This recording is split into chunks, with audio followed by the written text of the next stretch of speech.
Have you ever built something with your hands, then watched someone else take credit for the foundation? My name is Thomas Crane.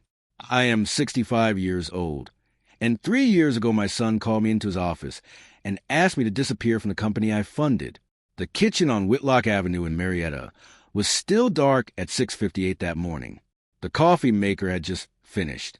The yellow overhead light was the particular shade of yellow that exists only before sunrise, the kind that makes everything look like a photograph from a long time ago. I had the phone in my hand. I had known, since the night before, exactly who I was going to call. What I already knew was in the second drawer of my desk, and it had a conversion clause.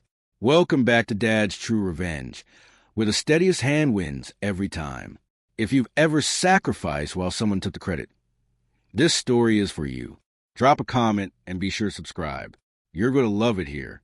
My name is Thomas Crane, and I spent 36 years as construction supervisor on commercial sites across Marietta and Cobb County, Georgia.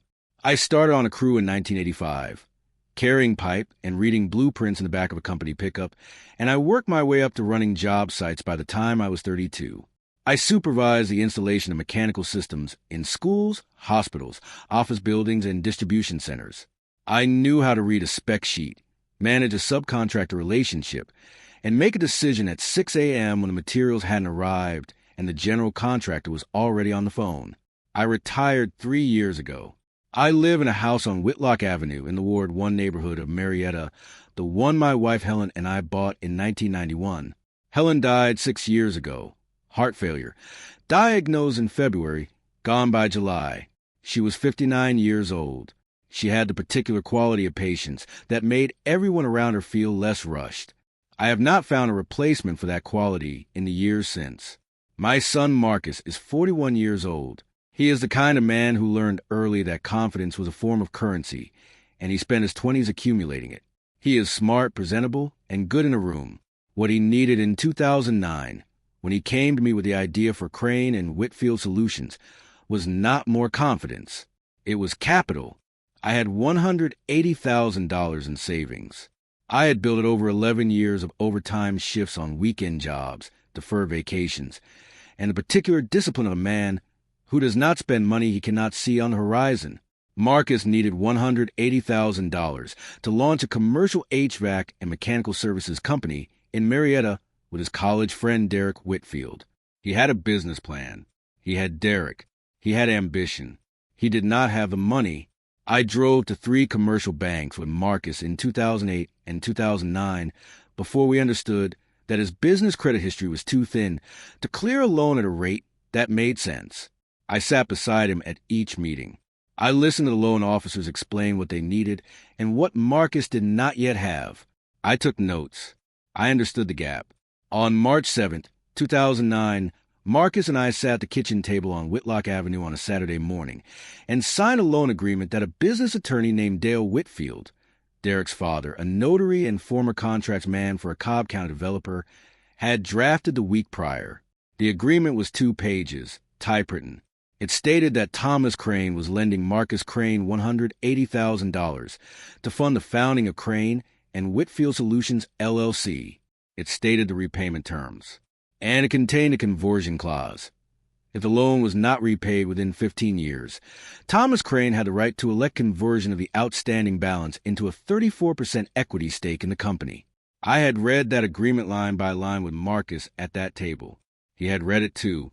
Dale Whitfield notarized it at 11:15 a.m. Marcus and I shook hands. I kept the original in the second drawer of my desk on Whitlock Avenue, in a blue folder I had labeled in black marker, Crane and Whitfield, 2009. That spring, I drove to the Canton Road office space that Marcus and Derek were renting and spent 4 weekends helping them move in. Painting the front room, running cable, installing 2 HVAC units I had sourced from a contact in the mechanical supply business. My hands were on that building before any client ever set foot in it. The company grew.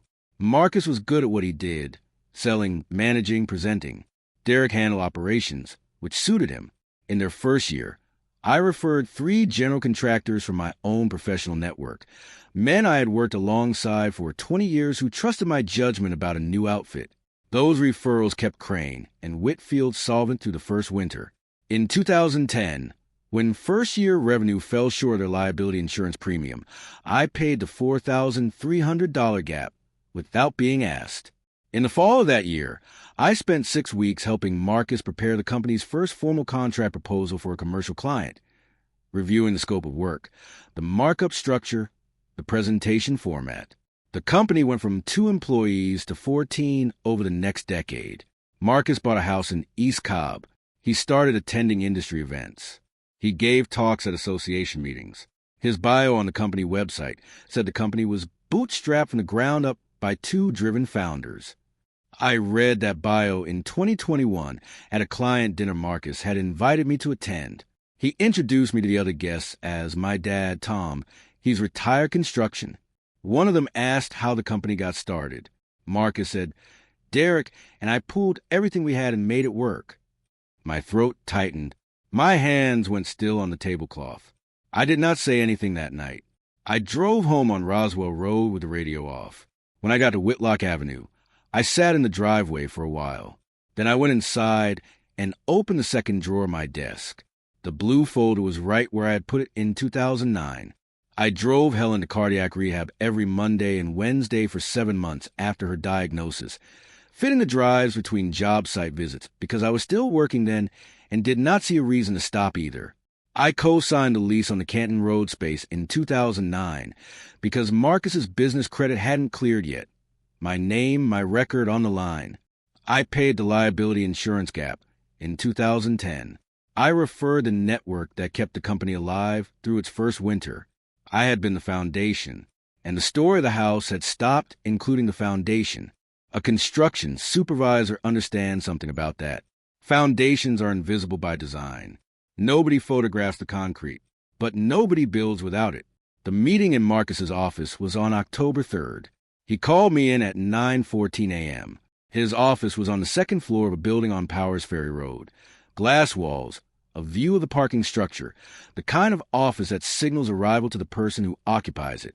He had a glass of water on the desk, and his hands folded on top of the way men fold their hands when they are prepared what they're going to say.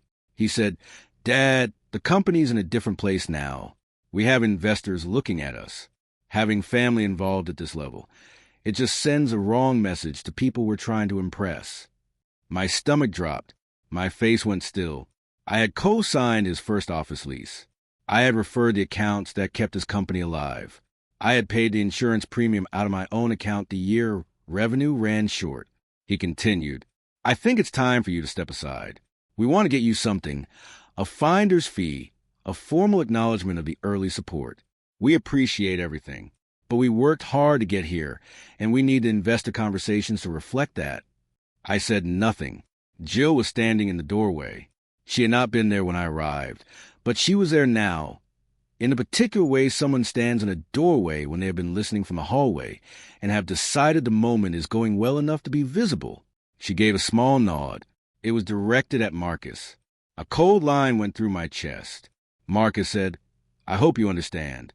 This isn't about not valuing what you did early on." I nodded once. He slid a document across the desk. It was a 1-page letter acknowledging Thomas Crane's foundational contribution to Crane and Whitfield Solutions and releasing him from any further involvement in exchange for a $15,000 payment. I looked at it. I didn't answer.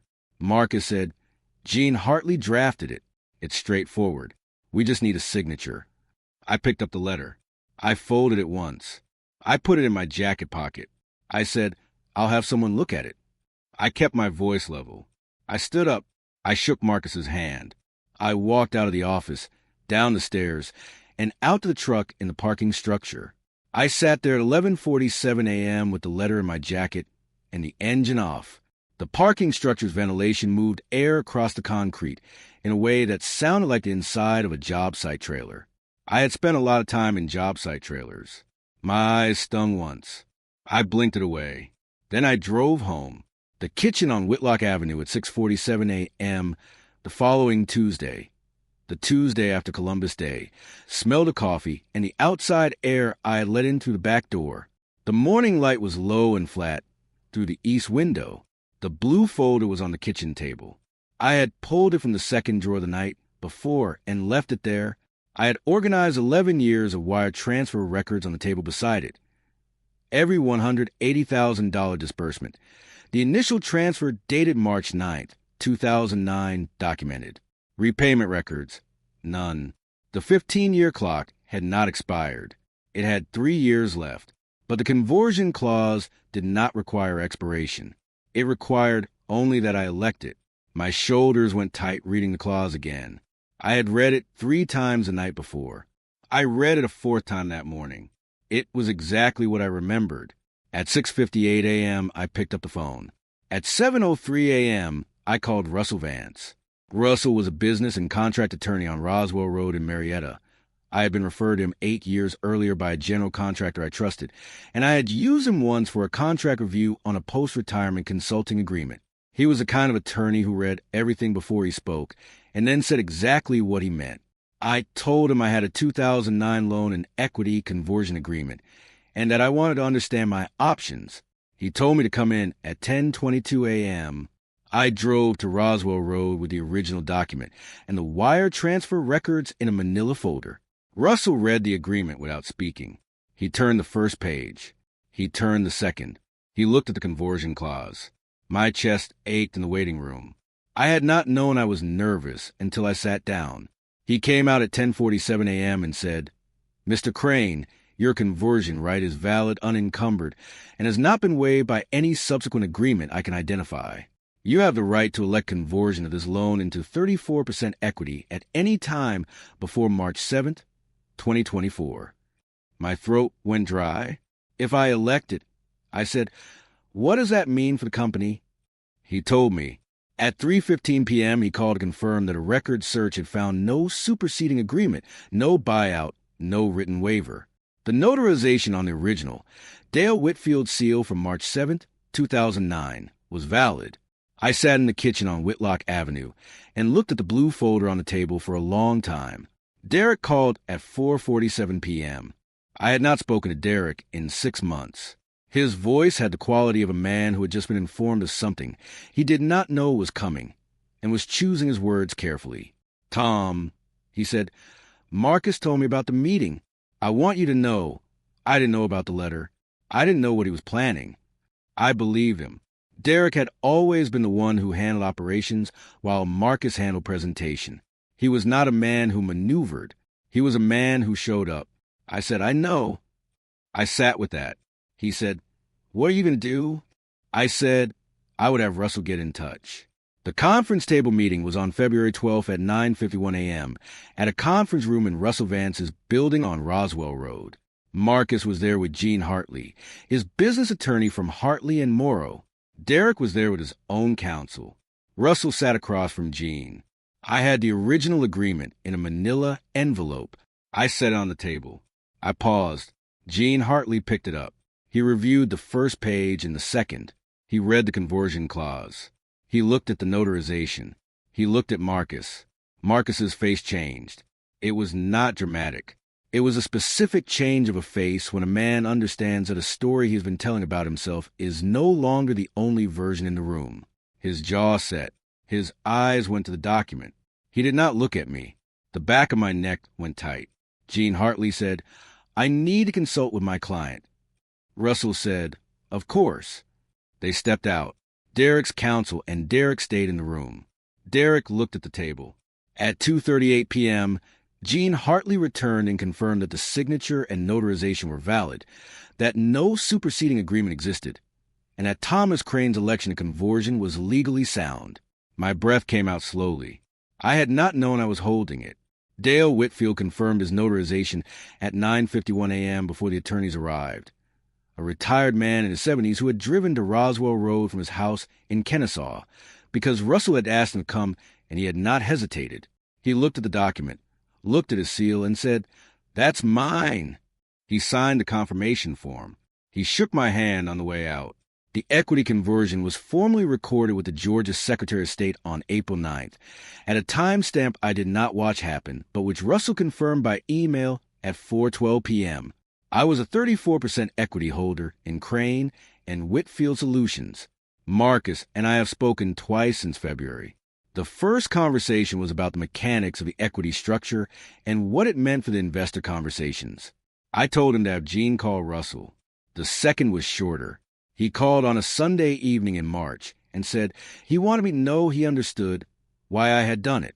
I told him I hoped that was true. Derek calls more often. He bought me lunch in April at a diner on Roswell Road, and we sat for 2 hours talking about the company the way people talk about something they built together. Because we had, in a way, I had poured the foundation. He had built the walls. Marcus had put on the glass. None of that work was wasted, not 1 hour of it. A foundation doesn't disappear because someone stops talking about it. Thomas Crane, 65 years old, and 34% of the record. The smell of coffee on Whitlock Avenue before sunrise. The weight of the blue folder in my hands. The particular sound of a loan agreement unfolding on a conference table when everyone in the room finally understands what it says. If your name funded the company, but the story of the company stopped including your name, what would you have done with that folder? Tell me in the comments. And if you like this story, join our community by hitting that like button and subscribing for more real, raw, and family-centered stories. And as always, thank you for being a part of this sphere.